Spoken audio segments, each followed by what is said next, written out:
Hello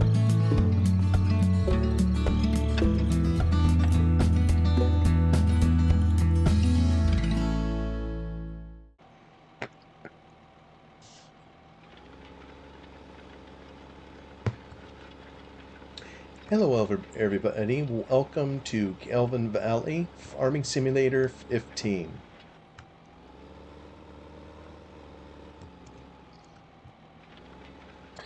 We're in the middle of rolling our fields, trying to get them all ready to be planted.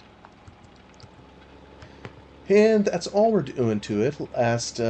Following the last harvest, we came in with a deep ripper, we chewed up our hard pan, whatever it was, and we came in with the roller. We ended up rolling out a bunch of rocks in the process. We're not doing that this time. We're just rolling the fields and then we'll come in behind it with a planter. And as you can see, this roller is putting down a nice cultivated texture. Isn't that helpful? You would never do that in real life, but oh well. I think when we get to Farming Sim 17, the roller actually had a different purpose. It was kind of almost an administrative purpose, if you will. Rollers would be used to kind of fix the corners and edges of fields, or to all those areas where you had a whoopsie, drop the plow where it shouldn't go, or whatever. The roller would be used to clean some of those areas up, which really isn't what you would use a roller for in real life, but I understand why they would have that in the game. Past couple of episodes I've been talking about the farm in here and kind of what I'd like to do with it, and just kind of looking ahead. And this episode, I was going back through my notes, and I hope this doesn't bore everybody to tears, but I wasn't done with all my pet peeves. 2 episodes ago, actually I think I did 3 total episodes on it, talking through about those things that bug the stuffing out of me, because I know I am not the only one that has such things. Maybe when we hear someone explain what their pet peeves are, we think, man, what a petty person. Maybe that's where our mind goes, and we forget that, you know what, I have many pet peeves too, and maybe some of mine are common to yours. Maybe you also have some you could add to the list of what I have of stuff that really, really bothers you. I always think it's just kind of something amusing. Who are all these people out there that just come by and bother us or bug us or push our buttons? Who are they? Because everybody I've ever talked to, I think, has always had some kind of pet peeve where someone else does something that gets under their skin somehow. But yet, hardly ever do any of us look at our own self and say, I'm doing these things that probably are bugging someone else. So I don't know if anybody has a thought or opinion on that, but who are these people out there? Is it a common group of people, or do you think most of us just have a few blind spots, and there's probably things that we do that just bug others? Probably just part of the human condition, and there's no, oh my, that's stuttering me. Oh yeah, it just loves, that's right, back here. I turn my lights on for some reason. Back in this version of Farming Sim, it was pretty rough on the game engine, I think, to use lights. Or could be when you have laptops or computers like mine that maybe don't have as much punch to be able to handle all the things graphically. So I was going to continue just on my own humble little list of pet peeves, and I'm trying to remember, I got to pull on my glasses because I wrote a few notes down. Isn't that just fun? The things that bug you, you can write down on a list. I don't know that it solves a doggone thing, but sure felt good writing down. You feel just justified writing down those things that bug you. I gotta consult my list and still consider my driving. Maybe what I'll do is tidy this area up here before I head back up top. At least with an activity like rolling, it isn't too hard to try to talk about something. I don't have to pay that close of attention until I do, and I take random turns here or there and don't know how I get there. The last item I had talked about, I think, was a pet peeve, was people that don't show up on time.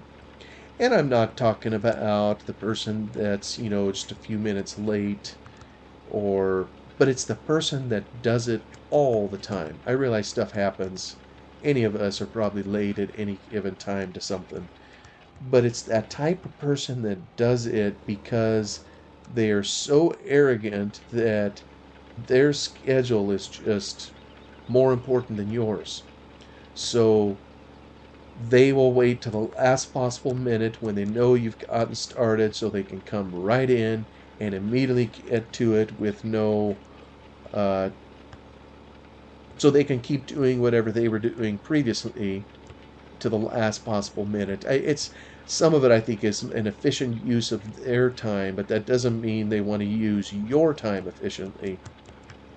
So, kind of talk through that. Lots of real life examples on that one. But this one here, I used to ride a bicycle a fair amount of time. There was one summer in particular that my wife, she picked up this piece of junk bike. I mean, when I say piece of junk, I don't think it even cost $100.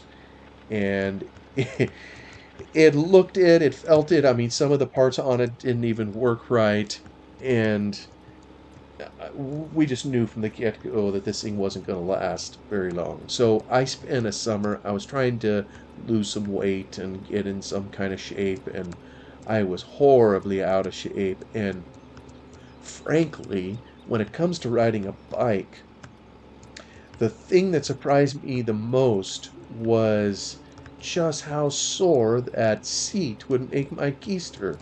I mean, I sat on that thing. It felt like sitting on the head of a pin. And just to be out and exercise a little bit, it got to the point where it really hurt to sit on that seat. And it's like, my goodness, don't they know some of us have some plumper rumps and we need a little more space there to park it?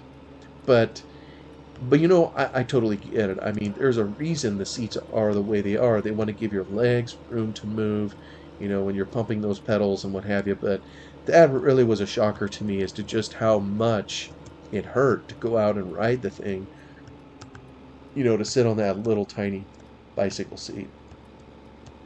But so I had this for a summer. I did a lot of riding out on the roads, and maybe just from the perspective of a biker, um, one reason I quit riding a bike at the end of summer was, well, I kind of wore the bike out, and then I let a couple of my kids borrow it, and the things that I hadn't taken care of breaking already, if you will, they went ahead and finished for me. So that wasn't exactly the most helpful. So that was one reason. But the other reason was riding a bike can kind of be a bit dangerous. I live where I live, I am just under 5 miles to work. 3 of those miles, maybe three and a half, is on country roads driving. So there really isn't a lot of traffic, but by the same token, we don't really have a bike lane or that kind of thing in the country. There's maybe a little bit of one, but otherwise it's somewhat fast driving, 55 miles an hour. But then when you get into town, it's city driving. There's sidewalks, there's a bike lane, there's a little bit more there, but there's also a lot more cars, a lot more people. And every time, I've kind of contemplated riding a bike to work, kill two birds with one stone. I just not use the car as much, save gas, save wear and tear in the vehicle, help out with the environment. if I want to put it that way. And then at the same time, would get some decent exercise. It's just under 5 miles. If I did that every day, I'd be in pretty good shape. 10 miles a day. Yeah, basically about 10 miles a day, or on the days that I chose to ride. And I don't think I would ride every day. Sometimes I need to leave the office when I'm at work and use my vehicle to go do something in town or go meet a client, etc. So for a while I contemplated that, and we do have shower facility at our office somewhere in the complex, so I could take a change of clothes. But about every time I would seriously consider it, invariably there was an article in the paper or something like that, or something I bumped into on the internet, where I'd read a story of some biker that got creamed by a car, in some horrible accident, and was killed or harmed for life, maimed, whatever. And I just haven't ever felt comfortable just diving into it and riding a bike. I know maybe I should. But I just haven't felt comfortable. But for a while, and part of this came from experience too, for a while, I rode a bike on country roads just near our home. And I would do it after work. Occasionally, I would do a few runs in the morning before work. I just get up really early and take the bike out on some roads. And the longest loop that I ever would do is was probably 26 miles maybe. So, and for me that's a lot. I mean, I don't remember how long I would take at it. It's really hilly, so I'd be huffing and puffing going up these hills. Of course, you whatever you go up, you get to come down. So, when the start and end point is at your home, it's the same amount of going up and down. So it was terrific exercise, and I wore the stuffing out of that particular bike, like I say.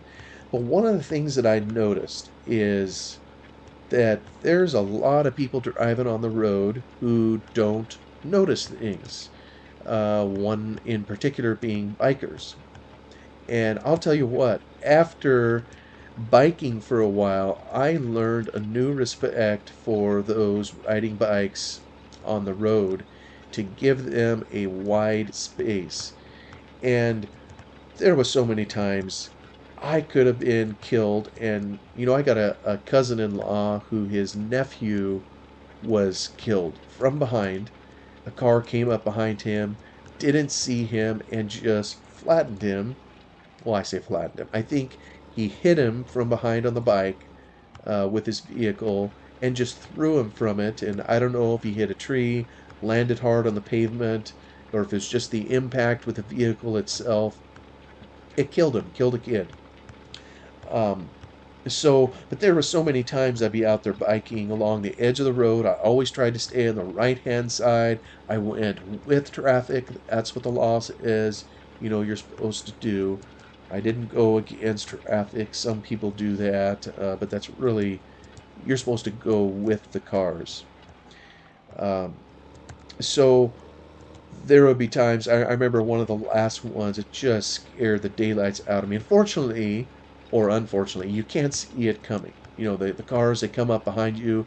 Well, this guy passed me with what felt like about 3 feet to the side, going full 55 miles an hour at least. He might have been going 60 or 70.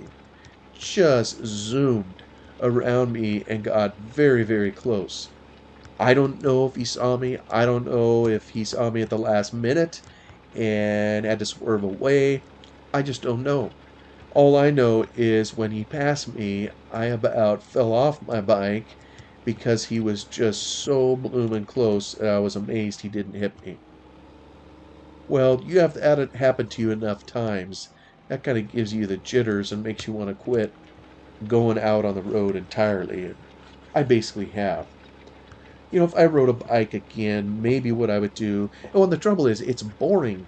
If you don't go out on a bike to ride kind of on the open country roads or whatever, I would get bored.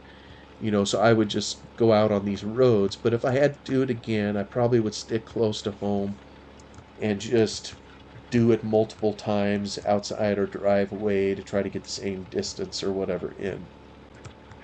But all that to say, that probably gets to a pet peeve that I have, that uh, people don't give respect to bikers or pay that close attention to them on the road. And they really, if they're, what you should do, at least in my mind, is if you see a biker, if there's nobody in the oncoming lane, then what I try to do is I get clear over in that other lane. I give them an entire car width, the biker, to spare.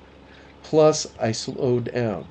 You never know what that person's going to do in that bicycle. He could fall over, from an injury or hit a rock or something on the road. You just never know what's going to happen to him. He could fall over and then you're right on top of him if you're driving too close and can end up running him over. So, and if there isn't space in the oncoming lane, well, then I slow way down. I don't even pass him until there's plenty of room. I come up behind him, which maybe makes them a little nervous, but if they look, they know I'm going very slow because I'm trying to watch out for their best interest, at the same time. To just be careful because you're supposed to treat them basically like another car on the road, although obviously without without all the protections, of course, that a car has.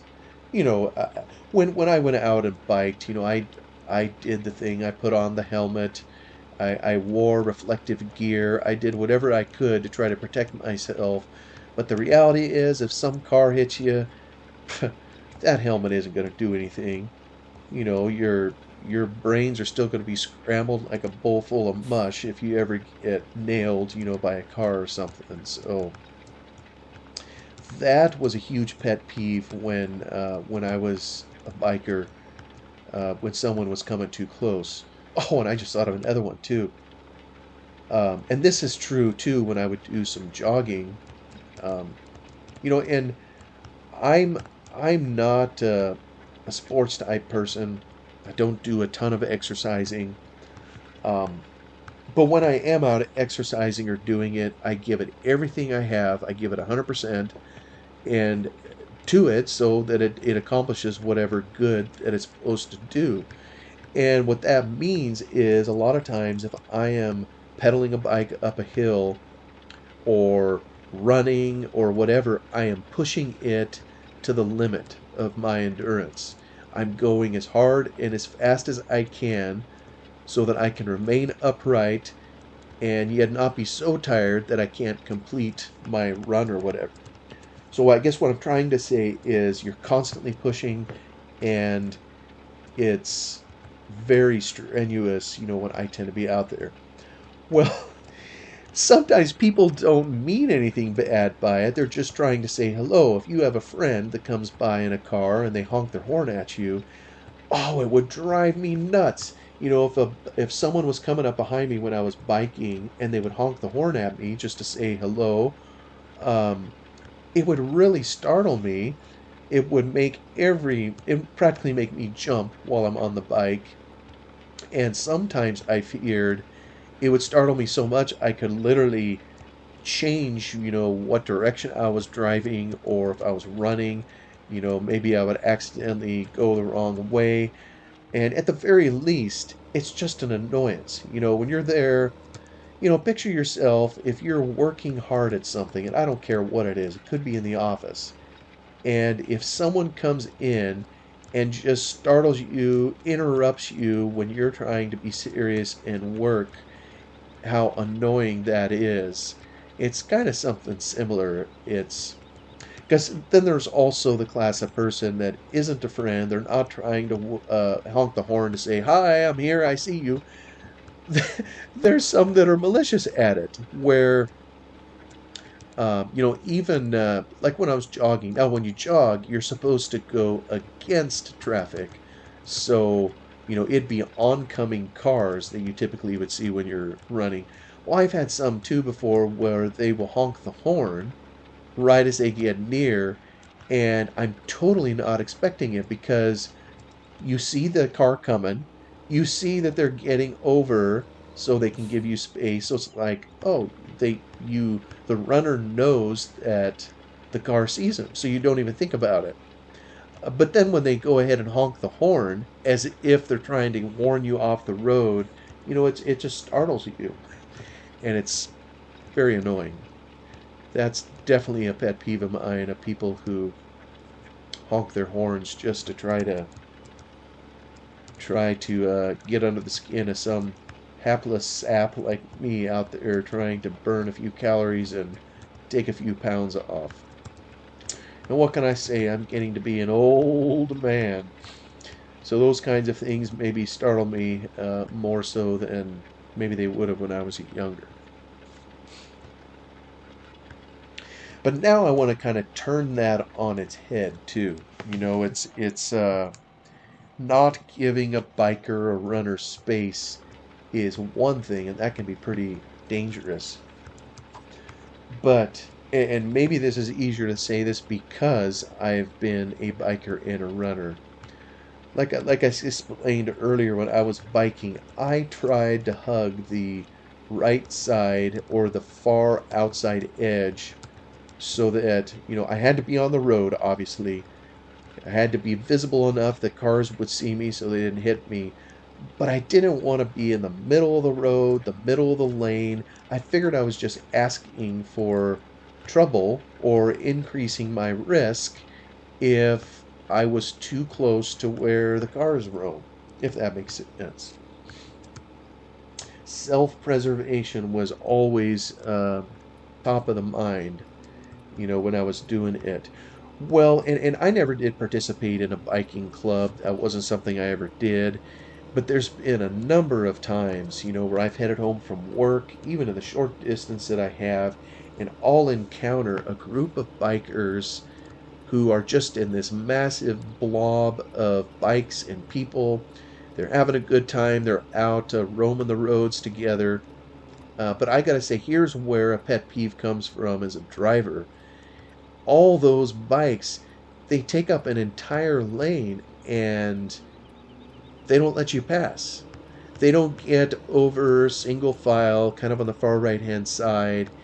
They just aimlessly do whatever they're going to do, and getting around them, well, that's your problem. And sometimes this group of bikers can be quite a few. I don't know if there's 150 of them.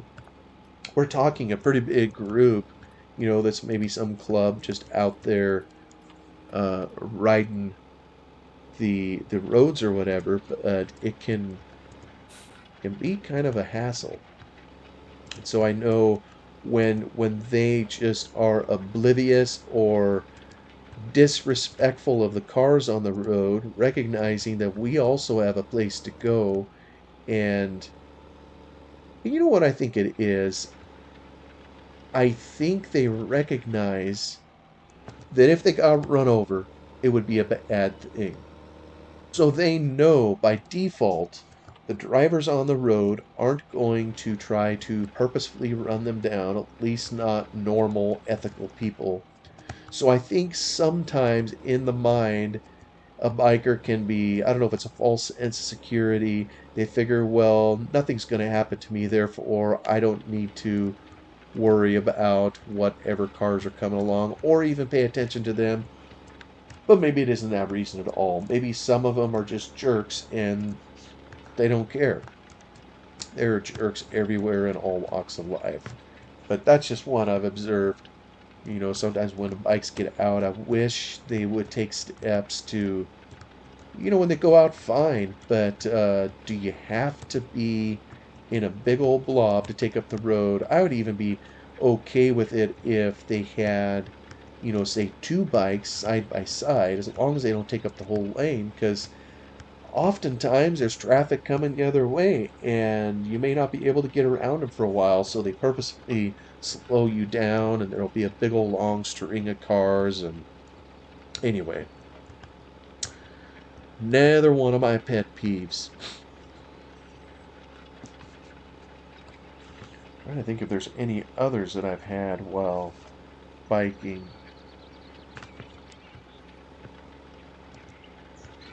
Yeah, I guess another one that comes to mind for bikers, there, I think when you run a bike on the public road, you're basically supposed to obey the same traffic laws that the cars do. And I know particularly in town, and I get it. Most of the time they maybe do it because they can and it doesn't hurt anything or anybody, but you routinely will see bikers that just ignore places where they're supposed to stop, just like cars, and what they end up doing is go through a group of cars. They, yeah, they just don't pay attention, and sometimes it causes issues for other traffic. But I gotta admit, too, when I was running a bike on the country roads around where I live, if there was nobody coming, at a particular intersection, and I didn't see any car in any direction, there was nobody behind me, you know what? I went right through that stop sign myself. And part of it was kind of like I mentioned a little bit ago, I give it 100% when I'm out there. So I was usually tired, huffing and puffing. And the last thing I wanted to do was stop and slow down my momentum and have to start it all over again. So if I could get away with it too, and there was nobody coming or whatever, I also would just kind of pass those, or kind of ignore those traffic rules, when it came to stopping, particularly at a intersection. Always kind of a risk doing that, but I think the risk is greater in town where there's a whole lot more cars, and a person can even do that in a car. It's kind of like a person who runs a red light when they could have, should have stopped. What do they do? Well, because their schedule is so much more important than everybody else's, they cause a delay. Just while they get through the intersection, everybody that should be green coming the other way now has to wait for them, to get through. Just a matter of common courtesy, I guess. I'm looking at the time here and I can't believe how fast half an hour can go by. I had no idea I could yap for 30 minutes almost on bicycles. Who would have imagined? Maybe even some people, when it comes to traffic and the road, you think of farm machinery. And this is where maybe people will be different. I don't feel the same about farm machinery. I know living in the country, I just expect it. It's a fact of life. I've been there, done that myself, been on the road, with heavy machinery. And you meet all kinds on the road, and sometimes they don't like waiting for that big old combine or whatever to lumber on, and sometimes you don't have a choice. There's maybe no place to pull over, so people can go around you. So you know what? I totally get it. But by the same token, whenever I'm behind a tractor or combine, I don't know, I kind of enjoy it. I find myself studying the whatever equipment they're pulling, or if it's just the tractor combine unit, seeing which manufacturer it is, how they're set up, and what they're likely going to be doing in the field. And I don't know, it just takes me back to the days, when I worked on the farm. And I don't know, I don't mind going a little bit slower for that. I think eventually, if there's room to pass, I'll try to do it. A lot of the farmers around here are pretty good at being courteous to try to, they'll pull over on the side of the road, or they'll ride with a tire off of the road if they can, to give ample room so cars can pass. But it's dangerous sometimes to do that. There's all kinds of obstacles, and the risk just goes up when you head off the road. And even if it is a risk, who wants to take out one of your neighbor's mailboxes by accident and then have to go fix it later, that kind of thing. But I do know there's a sizable portion of the population that really has no use for slow farm machinery on the roads, or anything having to do with agriculture. Yeah, I used to work for a farmer closer where I live here for one particular summer. I know I've mentioned working on Lone Oak. I can't remember what all stories I've shared from that farmer, but being closer to town, closer to the population, you just ran into people more often, and when you run into people, you run into issues. That's just life. Look at that. We have another field done. I'm going to pick this up and we'll head on over. You know, it's been a little bit since I've looked at the damage on this thing. 20%. Probably need to fix it at some point. Use some of my hard-earned dough to fix up the tractor. And I am definitely at the end of 30 minutes, so I think as soon as I get this over to the field, I'm gonna terminate the episode for another time. So here we go. I'll get this all stretched out. Well, that's going to be it. We got a big field in here to take care of next time. So thank you so much for taking some time to watch and coming along and farm with me a little bit. Really appreciate it. Hope you have a wonderful day, and I will see you on the next one. Goodbye.